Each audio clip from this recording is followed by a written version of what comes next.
ตามเดินต่างๆอยู่ในกรุงเทพนั่นแหละแถวลาดพร้าวแถวยังบ่ฮู้จักแหละแถว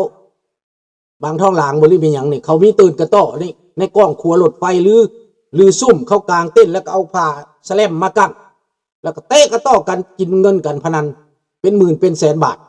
ลงอันนี้เทพอยู่ในงอนี้นอกจากนั้นแล้วก็แม่นไปประชุมน้ำเสือแดงเป็นลูกน้องกี้อาริสมันคงเรืองรองจี้ดังนั้นเป็นอย่างคนไทยจึงสนับสนุนนายโยเพราะนายโยมีบทบาทอยู่ในประเทศไทยมาดนนานอันนั้นส่วนหนึ่งนอกจากนั้นแล้วนายโยนี้ได้ติดต่อกับอีนางบุญทรอยู่เยอรมันลุงบอกแล้วก็บ่ฟังว่าอย่าพาหมู่ไปประท้วงในสถานทูตท้าวโยก็ได้เงินจากนางบุญทรก็ไปประชุมมาเลเซียมีพาสปอร์ตไปมาเลเซียได้ท้าวโยดิผู้อื่นบ่มีได้แต่ท้าวโยมีเบิ่งเด้อเบิ่งลวดลายของเขาเด้อว่ามันเป็นคนจังใดชนิดใดหั่นนะก็ให้เบิ่งเงาแล้วท้าวโยนี่เป็นคนกระล่อนกระแล่นพลิกหลอกเก่งในการเว้าเก่งในการหลอกแหละในการตัวก็ได้แต่เบิดแปลว่าสามเหลี่ยมมักเฟืองว่าซั่นไป12เหลี่ยมพุ่นแหละที่ลุงรู้จักมานี่เก่งในการเว้าการพูดหมอนี่นะคนลาวนอกบางคนเบิ่งจนเป็นบ้าพุ่นแหละติดน้ำมันเว้าเนาะต่อมาแล้วพากันไปประท้วงหลายคนก็หายสาบสูญถึงจับไปลาวก็มีคนที่มันเอาไปเปิดหน้าเปิดตานั่นน่ะท้าวโยกับสายวิดีโอให้นางบุญทรเบิ่งออกคลิปเต็มมาประชุมมี40กว่าคนสายเบิดฮอดนางหลอดนางแหลดท้าวโยสายออกไปโยบ่สนใจว่าคนพวกนี้สิมีอันตรายหรือบ่มาจากประเทศลาวก็มีนางหลอดมาจากลาวกับหลานมาประชุมนำท้าวโยได้อยู่ในโรงแรมเพราะท้าวโยนั้นเป็นคนอาจจะรักษาโรงแรมอันนั้นหรือเรือนเสาอันนั้นหรือฮู้จักกับเขาไปเสามีคนเฮ็ดเวียกให้เขาว่าซั่นไปเป็นคนยามหรือเป็นหยังนี่แหละเขาเลยให้พาวเวอร์มีกระแจไปเข้าประชุมอยู่หั่นถ่ายทอดออกทั่วโลกว่าซั่นไปข้าพเจ้ามีคลิปอยู่เด้อบางคนก็สิมีคลิปตัวนั้นอยู่ข้าพเจ้าก็ให้โยเจ้าเฮ็ดจังสิบ่ถูกเจ้าเฮ็ดให้คนน่ะเดือดร้อนเขาสิถูกจับไปประท้วงสถานทูตก็พาไปบ่ฟังเขาบ่ฟังเขาแนะนำก็บ่ฟังไปเปิดหน้าเปิดตานางบุญทรก็เอาคนมาจดชื่อจดเสียงบ้านเลขที่เท่าใดเป็นลายลักษณ์อักษรเบิดคนเหล่านั้นหายตัวไปหลายคนมีคน1-2คนหายตัวไปและก็ถูกจับส่งลาวก็หลายคนเนาะอันนี้สาเหตุแต่โยบ่เป็นหยังโยมีปอกข้อแดงโยมีปอกข้อแดงค้ำประกันได้การคนไทยซอยพี่น้องคนไทยซอยเท่าโย ปอกข้อเสื้อแดงคล้องคอไว้เลยบ่เป็นหยังตอนเจ้าหน้าที่ไทยสิจับนี้สิอุ้มไปนี่นะเพราะว่ามันมีอันใดอันหนึ่งคดีอันใดอันหนึ่งที่เกี่ยวข้องกับความมั่นคงในประเทศไทยบ่แม่นเกี่ยวข้องกับการต่อสู้ของลาวได้บ่แม่นได้บ่แม่นมันเกี่ยวข้องกับคดีของพวกอาริสมันนี่แหละเพราะเป็นลูกน้องอาริสมันเด้สายเหี้ยมสายโหดว่าซั่นไปคนลาวก็อยู่ในหันหลายคนไปหลงกลอันนี้นำขบวนการเสื้อแดงเนาะมันมีหลายมันมีลึกกว่านั้นอีกครับพระเจ้าจะบอกว่าต่อไปให้พวกท่านเป็นคนคว้าเอาเองคนลาวไปนอนประชุมเวลาเขาปิดล้อมมันเวลาเขายิงปืนไปมันเป็นอะไรล่ะมันก็ต้องทึกเนาะเห็นบ่เขาสิจับอุ้มไปเมืองลาว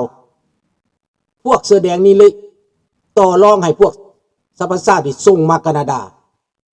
หาประเทศให้ประเทศแคนาดาก็ใจดีเอามาแม่นแหละเรดเซิร์ชสปอร์ตนั่นแหละเดี๋ยวนี้ FC กับส่วนหลายก็เป็นเรดเซิร์ชที่หนีมาอยู่ในแคนาดานี่หลายคนเพ ราะว่าพวกเสื้อแดงที่หนีมานี้แคนาดารับเอาหลายคนมาอยู่แถววันโคเวอร์แถวกันเบกตากันกะดีนี่เมนพวกเสื้อแดงทั้งนั้น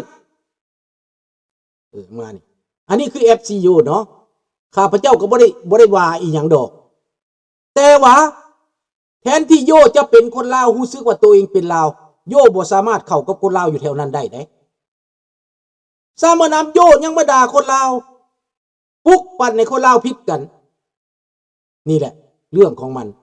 สบายดีเชียงแก้วปุกปั่นในคนลาวผิดกันให้ผิดกับคนไทยอีกด่าคนลาวไดโนเสาร์เต่าล้านปีให้โยนี่นะลุงเคยเตือนหลายครั้งหลายหนแต่ก่อนเอาทุ่งกาเดือนขึ้นอยู่หลังตังเอาทุ่งกาเดือนได้ขึ้นได้ตอนมาฮอดแคนาดาแล้วได้ลุงก็ฟาดไปโลดโยสิเป็นศัตรูกันบ่คันทุ่งกาเดือนเป็นศัตรูกับลุงคันสิเป็นศัตรูกับบ่เป็นหยังลุงสิบินไปหา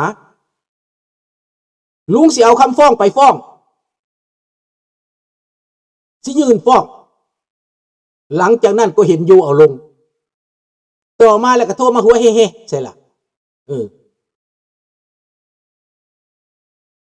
ดีบ่ดีก็เบิ่งเอาก็ฟังที่เว้านี่นะคันว่าดีก็บ่เป็นแนวนั้นที่คนเอา FC คนไทยน่ะมาผิดกับคนลาวได้ยุยงให้คนไทยผิดกับคนลาวลุงนี่แปลว่าอธิบายคนลาวคนไทยหักกันแตกต่างคนหนึ่งยุยงให้คนลาวคนไทยผิดกันคนลาวบางคนผ่านเคซีคนลาวบางคนก็บ่มักคนไทยบางคนย้อนอันนี้มันส่วนบุคคลบ่มักย้อนว่าเวลามาอยู่ศูนย์อพยพถูกเจ้าหน้าที่บางคนเฮ็ดบ่ดีเตะตีข้าเจ้าหรือไปข่มขืนลูกเมียข้าเจ้าแล้วข้าเจ้าละเครียดข้าเจ้าอยู่ในศูนย์น่ะแล้วฝังใจมาฮอดอเมริกาคนพวกนี้ก็บ่ได้คิดหน้าคิดหลังก็เอาความเครียดตัวนั้นมาเป็นส่วนรวมตีใส่ประเทศไทยเบิดเครียดให้คนไทยเบิดคนพวกนี้ก็มีบ่ปราศจากลุงเห็นมีคนแบบนั้นแต่ลุงเว้าภาษาไทยนี่นะขนาดลุงบ่ได้เฮ็ดหยังให้เขานะเว้าภาษาไทยนี่ออกในรายการนี่นะก็ยังมีคนกินเหล้าเมาแล้วมาเว้าให้ลุงนะแต่บ่ได้กล้าเว้าแห้งดอกมีคนหนึ่งเว้าตอนบุญพวิตรนี่แหละเว้าเสียดใส่ลุงว่านายโยนี่เป็นนั่นลูกพี่ลูกน้องกันกับเทพโยเว้าความไทยการเว้าความไทยนี่นะบางครั้งบางคราวลุงเพื่อสื่อสารให้เข้าใจเพื่อเอาใจ FC คนไทยให้เข้าใจ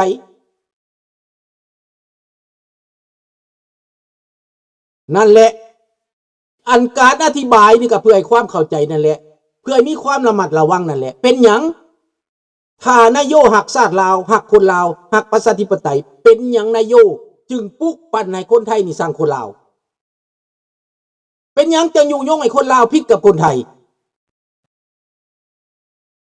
นี่ปัญหาเขมรกับไทยนี่ผิดกันกระย้อนคนจำพวกนี้ยุยงแบบคนแบบนี้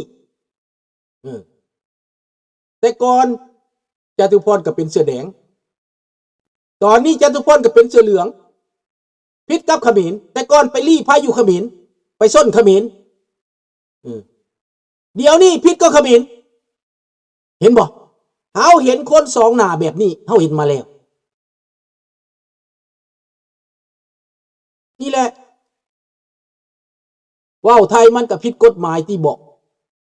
มันผิดกฎหมายพี่สังภาษายังกระยานในโลกนี้ว่าวได้เบิดว่าแต่สื่อสารไปในทางดีอังกฤษฝรั่งเศสเห็นบ่ล่ะนี่แหละอังกฤษฝรั่งเศสก็ว่าวได้เบิดภาษาไทยภาษาลาวได้เบิดแม่นบ่ท่านเคซีภาษายังก็ว่าวได้เบิดแต่ให้สื่อสารไปในทางดีสื่อสารไปในทางสร้างสรรค์โจมตีอันบ่ดีประณามอันบ่ดีหับฮู้แนวดีแนวบ่ดี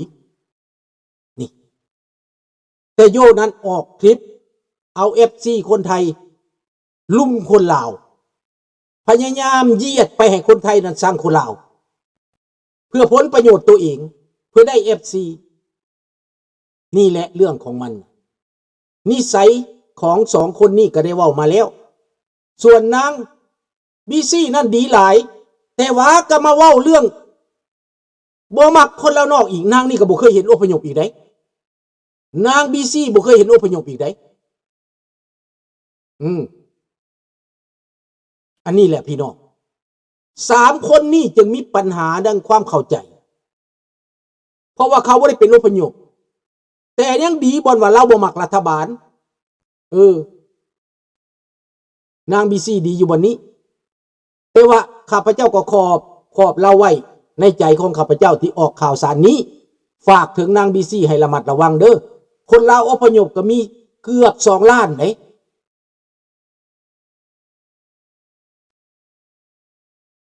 นี่แหละมันแตกต่างกันเนาะลุงนี่ให้คนลาวคนไทยเข้าใจกันอันบ่เข้าใจนะพยายามอธิบายคนลาวนอกกับคนลาวในก็พยายามอธิบายการสื่อสารของลุงนี้แม่นสอนหลานที่อยู่ในประเทศที่สายตาบ่กว้างไกลเนาะอันนี้แหละพี่น้องบ่ได้หมายเขาว่าภาษาไทยละผิดคือบางคนเข้าใจนั่น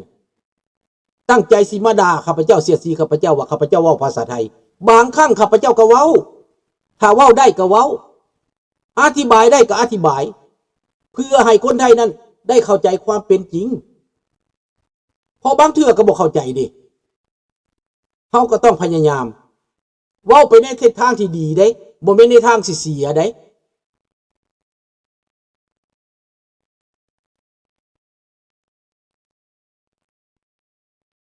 นั่นแหละกะนายโยจตุพรและก็กี้อาริสมันคงเรืองรองเขาอยู่ในกลุ่มเดียวกันนายโยก็หาคนมาประชุมแล้วก็เลยฮู้จักกับคนไทยนั่นแบบนั้นเรื่องของมันแต่ว่านายโยนั้นเป็นคนปีนปอกปีนลบลิ้นปีนความบ่ได้แม่นชาตินิยมบ่ได้แม่นอีหยังดอกแม่นผลประโยชน์ของเราแล้วก็ดาดผู้นั้นตำผู้นี้เนอะอันนี้ก็เตือนลูกหลานเนอะให้ไปศึกษาเบิ่งที่ลุงเว้านี่เครียดบ่เสียใจบ่ยังหลายกว่านั้นที่ลุงมีนั่นน่ะสำหรับโยเด้อแต่สำหรับโจเซฟนี้ข่อยบ่ฮู้เลิกหลายปานใดบีซี่ข่อยก็บ่ฮู้จักเลิกปานใดแต่ขอฝากไปให้ลูกหลานเตือนสติซื่อๆบ่ได้มีเจตนาให้อันใดขอให้ลูกหลานเรียนรู้ว่าประเทศลาวตั้งแต่1975มานี่มันเกิดหยังขึ้นนี่แหละลุงจะอธิบายเข้าใจนะบ่แม่นให้มาพิษกันกับคนไทยบ่แม่นให้มาพิษกันกับคนอพยพเพื่อหาผลประโยชน์ตัวเองสร้างความแตกแยกขนาดบ่แม่นได้คนรุ่นใหม่ขึ้นมาถ้าเขาบ่เข้าใจลุงก็พยายามอธิบายพยายามเล่าให้ฟังคันคนไทยบ่เข้าใจเฮาก็พยายามเล่าให้คนไทยฟังให้เข้าใจว่าผลร้ายของลัทธิคอมมิวนิสต์เป็นแบบใดภาษาเว้าแนวใดก็ได้ให้เข้านำกันเด้อนั่นแหละถ้าข้าพเจ้าเว้าภาษาพี่น้องงงว่าข้าพเจ้าก็สิเว้านี่ไดบ่แม่นว่าเว้าภาษานี่แหละเจ้าบ่แม่นชาติลาวเจ้าบ่นิยมภาษาลาวมันบ่แม่นเด้บัดเจ้ามาเมืองอเมริกานี่เจ้าเว้าภาษาอเมริกาเฮ็ดหยังบัดเจ้ามาเมืองฝรั่งเจ้าเว้าภาษาฝรั่งเฮ็ดหยัง